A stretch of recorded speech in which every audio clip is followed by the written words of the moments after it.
Discovery is shedding light on the early church. The Megiddo mosaic dates back nearly 2,000 years, and experts believe it decorated one of the earliest Christian worship sites in Israel. Well, CBN News Washington correspondent Michelle London takes us to the Museum of the Bible to show us this foundation from the early church.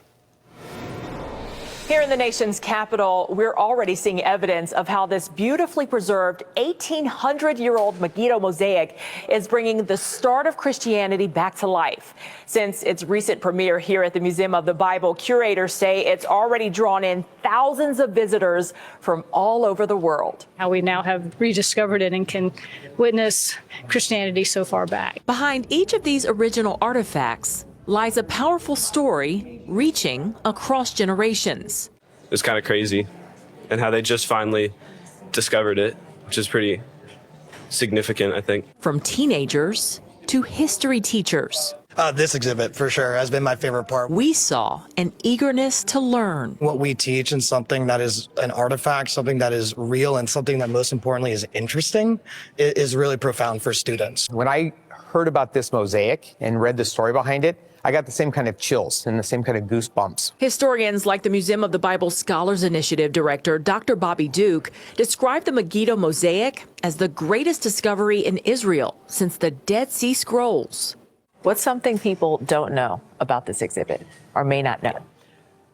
I would say the question we get asked the most often, is it real? It does date back to the 3rd century, AD 230. A period before Christianity became an official religion of the Roman Empire. The Megiddo mosaic features a table used for communion and a design showing 2 fish, early symbols of Christianity, with handcrafted geometric patterns. To make the designs that we see even around this flooring here, I mean, that takes hours and hours and hours. The mosaic likely decorated one of the oldest Christian prayer halls in Megiddo, a city located in Canaan. In the 1940s, this site of ancient worship became buried under a newly maximum security prison, where it remained for 60 years. Then, in 2005, archaeologists accidentally rediscovered it. They're wanting to do some construction. And whenever you do construction in Israel, you have to do a salvage archaeological dig to make sure that you're not constructing over something significant.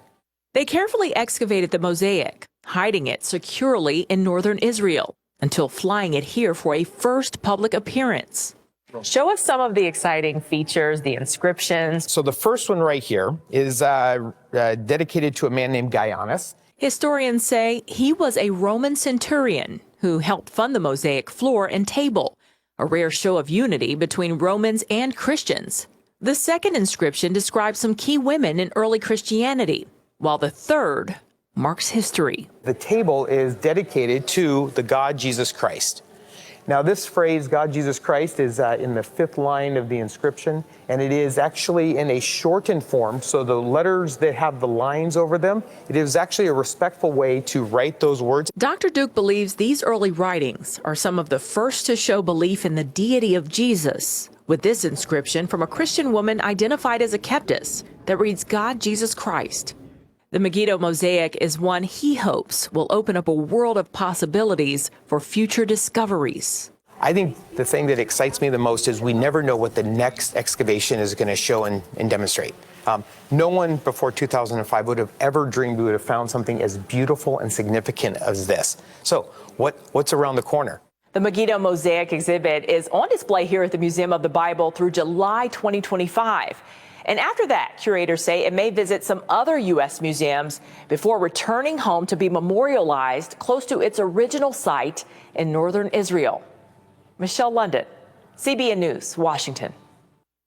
Well, literally every week, if not every day, you find these wonderful discoveries in Israel that show that the Bible is true, that these things really happened, that they really were churches in Israel, that there were synagogues in Israel, there was a temple in Jerusalem, and all of that reinforces how much we as Christians should support the nation of Israel.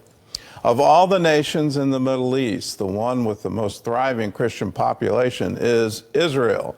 And so let's continue to support what they do and just